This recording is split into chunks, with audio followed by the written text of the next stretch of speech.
I'm on my bed. I'm not showing you my face at the moment because I literally can't shower at the moment because I'm too slippy in the shower, and I got ice packs at the side of my ankle. Um, it's really hard to do anything with. It's really badly swollen and everything. And so it hurts really lots. I've re-broken the ankle, but it's bigger than break than before, so I'm just resting it.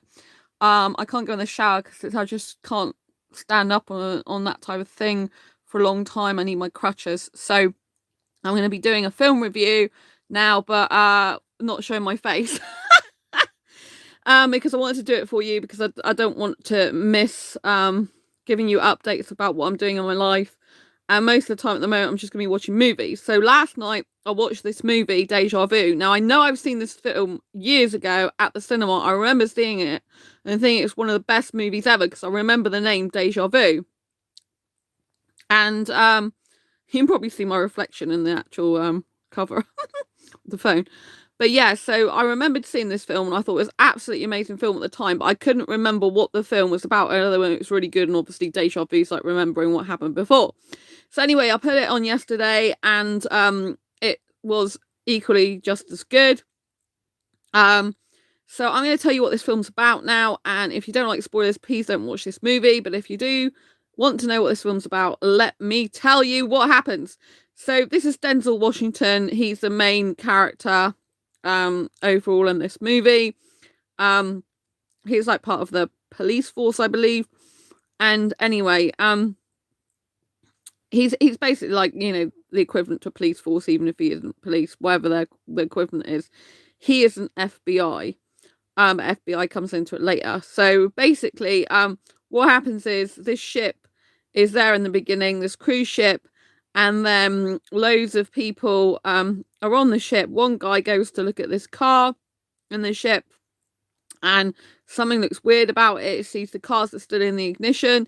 He tries to look into it because it's tinted windows, and then he looks at it like the boot, and then all of a sudden the whole ship blows up and killing like I think 751 people, quite a lot of people anyway.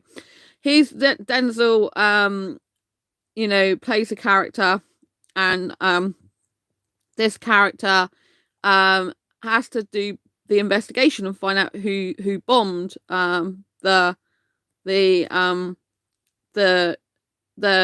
cruise ship basically, and he finds out it was definitely a bomb because he's seen remnants of it. And anyway, this team of people, they decide that he's the best one to actually conduct the lead the investigation, should I say, into what happened and try to find this bomber. And then as the film progresses, you realise that they've got this special video camera surveillance, and they can see through walls. And they've recorded the footage of what happened. They've got the footage from multiple different cameras all around the areas and cities and multiple places, and they put together this kind of like you know, kind of like the final, you know, like 4 days leading up to it, what's been happening everywhere. And I think that's really important. Before he's taken on as the main person to investigate, he finds that he goes to this like coroner's office and finds this woman's body, and she's been taped up, like, you know, and she's been like burned, and she's dead on this, you know, she's dead on this morgue table basically. But he finds out she was taped, you know, like, you know, bound together and taped and killed. And so anyway, but he finds out it was a couple of hours before the ship went down, before the cruise ship went down. But he thinks that this is connected to the cruise ship going down. So anyway, when these team of people, which I think might be FBI, you know, get him, who seems like a police officer or equivalent to that, to, you know, get his help, enlist his help. They got this machine, and this machine is like basically it takes constant live streams, but they can only go back in time with these streams off the video footage of multiple cities and everything to find out what happens. You know, how to find out what happens to or happened, I should say, to the cruise ship. They can only do it in real time, but 4 hours earlier. so it keeps going, it's streaming and rendering, but it's 4 hours behind. And so when the bombing of the ships happened, like today, they've got footage from the 4 days leading up to it to try and find out what happened with the bomber. Meantime, obviously, in this current time, the bomber could be getting away and moving to another country. So anyway, they enlist his help. And when they enlist his help, they find that they find that he's very good at what he does. He's very intelligent, very intuitive. And they ask his advisor and say, we need to find the bomber and we don't know what to do. And we're looking for all this video footage. They explain it to him. And he's like, oh, I think we start with this girl, this woman who was murdered, basically. And they're like, well, why is that relevant? He said, because I think this woman will lead us to the bomber. So they're able to use this this video streaming of multiple surveillance cameras to give you like 3D virtual reality account of what happened to this woman's life. And he sees this woman, and the way he looks at her is though he's known her before. The father he interviewed when he found out she was dead, and the father gave him photographs and say, basically, I want her to matter to you. But it seems like he's actually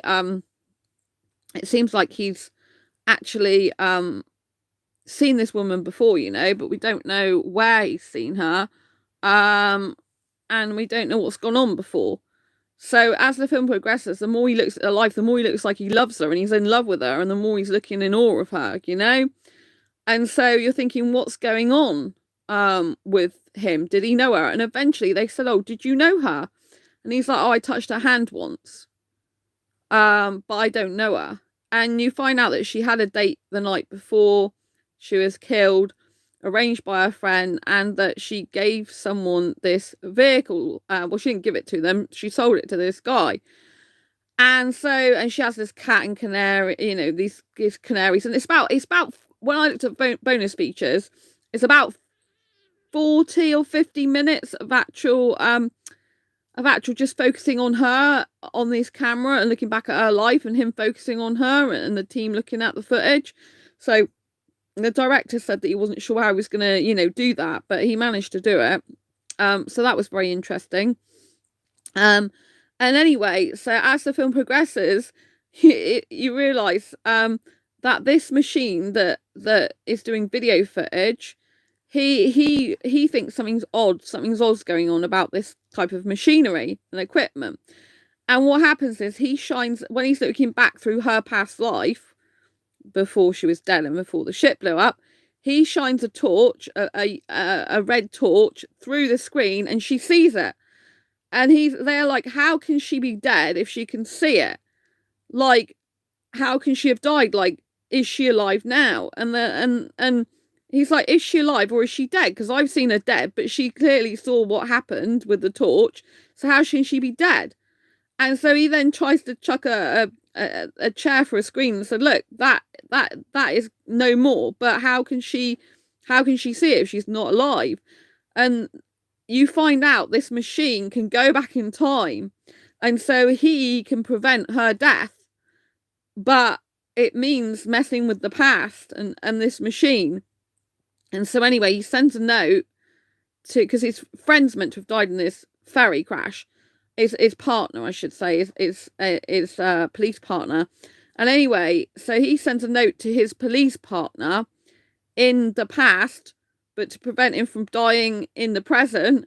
And he's meant to send it to himself, but instead his partner gets hold of it. His partner ends up going to the ferry, and the guy who did the bombing, you find out eventually through all this footage, the guy who did the bombing actually is the one that his partner went after, because he sent him the note because he messed with time and reality.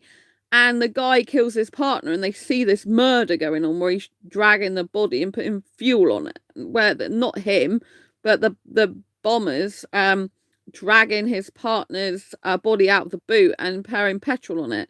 And he's gotten this like Jeep thing with this like equipment, which is like a virtual reality headset, trying to dodge between the reality of now and what happened days ago before, or hours ago as it's creeping up, before this bomber goes and bombs the actual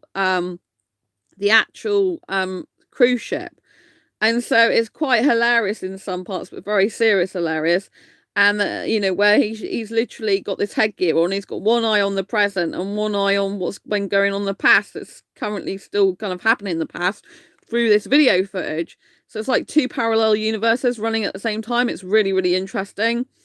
And anyway, so what happens in the end is this woman, he sees he goes back himself, not just a piece of paper. He goes back and puts himself in the time machine, and he actually goes back into the woman's life, and he tries to save her, and the bomber gets hold of the woman, and the bomber takes the woman, the bomber who's going to blow the ship up. He hasn't blown up in the past yet. He takes the woman, he gags her and blindfolds her and starts pouring petrol on, and he's come in this like Jeep with this headset on, virtual reality headset, and that the machine and the people running the machine through listening to what's happening and watching what's happening through this virtual reality headset, and they're telling him what to do and stuff, and the lead up to finding this woman. And when he finds her, you know, he's in the bomber's house basically, and he manages to get away. He gets shot and he manages to get away with the woman and unbind her and then take her back home, but she doesn't believe him and she thinks he's the bomber, and she pulls a gun on him, and it's really good. And then he finally convinces her, because she phones his office up, and he finally convinces her that he's, you know, she's safe with him. And then all the blood, and she patches up his injury from when he got shot and his bleeding, and he saw these bits of blood on cotton swabs in the videos, you know, and didn't know what had happened. So basically he saw himself in the present day in the past, but he didn't actually see himself. He saw what happened afterwards. He actually was in the past with her before it's even happened. It's really weird.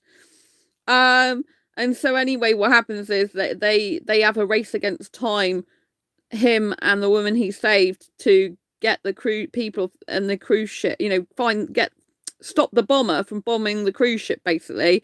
But the bomber ends up going on the cruise ship with the woman's vehicle, so the woman sold it to him. That's how she met the bomber in the first place.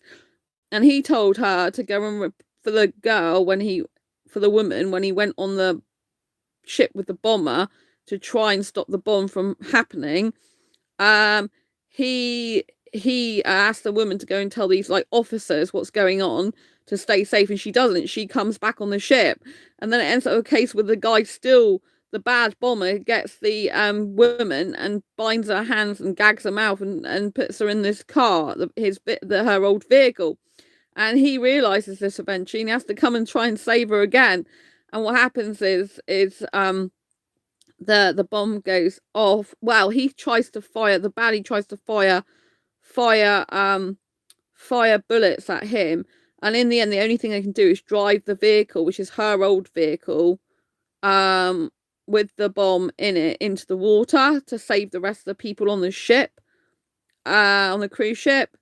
And so he goes in the water with the woman, and all the water's pouring in, and the woman escapes, and he doesn't. He actually sinks to the bottom of the ocean, and she gets alive. So he basically saves her life, dies himself, but then you see when she comes out of the water and she's talking to police officers, that he comes along because he's like a head police officer, and she sees him, and he doesn't know exactly who she is. He's just got kind of like some vague recollection of something, instinct that he knows her.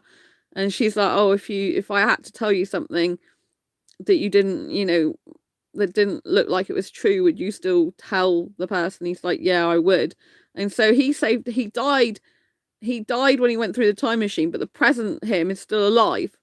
And so he then goes off in the car with the woman, and they, you know, you can tell that basically he loves her, because he actually gives her a kiss in the old version of him before, you know, when I say the old version of him, the one that he went through the time machine with and actually died, he actually gave her a kiss before he told her to go to safety, which she didn't do. She got on the ferry and the cruise ship instead. and that's how they both ended up in the car with the bomb.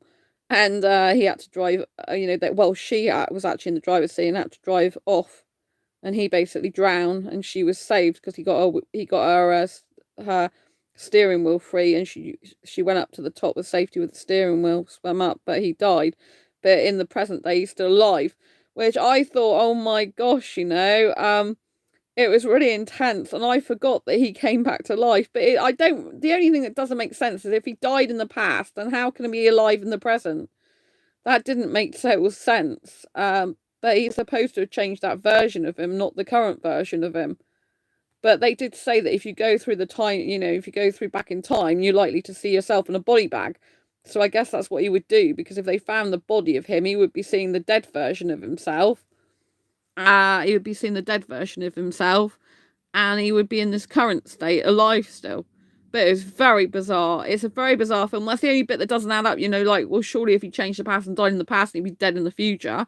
So that's how it usually works. But it didn't work like that this time. He's still alive, which you were thankful for. You're like, oh, thank God he's alive, So yeah, I really enjoyed the film. I'd highly recommend watching Deja Vu if you like a movie that's got no sex in it. It's got no sex in it, but it has got partial nudity. The woman is in. Oh, actually, it's got some nudity. She's in the shower, and you see her bum. So you see the back of her nude, and you see her in her underwear, bra and pants. But there isn't any sex in it. It's still a no sex movie, because he doesn't have sex with her, and you don't see any sex or hear of any sex. But there is some nudity in this movie. So be careful if you hate nudity and nudity repulsed. I could just about hack it because she had her underwear on most of the time in the shower. It's the back of her. But, I really liked Denzel Washington in this. I thought it was a really good movie. I liked it the first time I saw it. Very inventive, very clever, and I'd highly recommend you watching it. So I hope you liked this video. I hope you found it useful, helpful, and insightful. If you did, give it a thumbs up, give it an emoji. Don't forget to subscribe to this channel if you haven't already, and hit that bell icon so you get notified of every time I go live like now, I'll post a new video. I'll see you on the next video live stream. Take care and lots of love to you. Bye!